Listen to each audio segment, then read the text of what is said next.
How do we know the novel's all about freedom? How do we know Don Quixote is all about freedom? One important way is that it's anti-state. In fact, Don Quixote himself is borderline anarchist at important moments. Rothbard, one of history's greatest and most radical anarchists, describes the state as a bunch of guys in one river valley who just go into the next river valley, impose their will, and extort those people in a protection racket. At the beginning of an important series of scenes, Don Quixote himself is that evil representative of the state, according to Rothbard. He attacks an innocent barber who's walking down the road, traveling from one town to the next. And why? Because he thinks he has the authority to do so? No, because he just wants his stuff.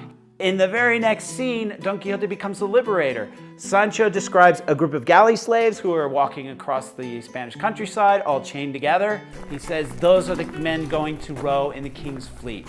Don Quixote's response here is very important. It cuts right to the issue of the monarch's power. He says, what do you mean forced people? Is it possible that the king uses force against anyone? Then he proceeds to interview each one of these slaves and finds out that they're all being convicted of petty, meaningless crimes. Clearly, the state is using the criminal justice system of Spain to man the oars of its fleet in the Mediterranean. The galley slaves are the engine of these war boats, these warships.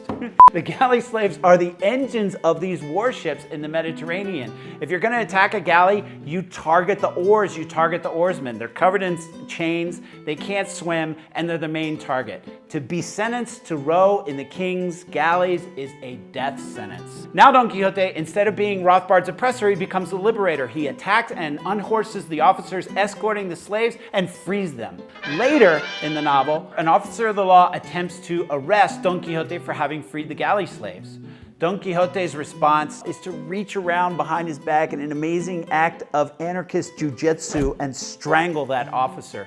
Immediately after that scene, Don Quixote launches into an incredible tirade, a diatribe against the state's right to tax him. So this physical encounter with the state is followed by an objection to the state's right to tax people. Don Quixote is all about liberty, but he's doing so by freeing people from the oppression of the state, from the officers of the law, from the taxmen, and from the king, from the government, basically.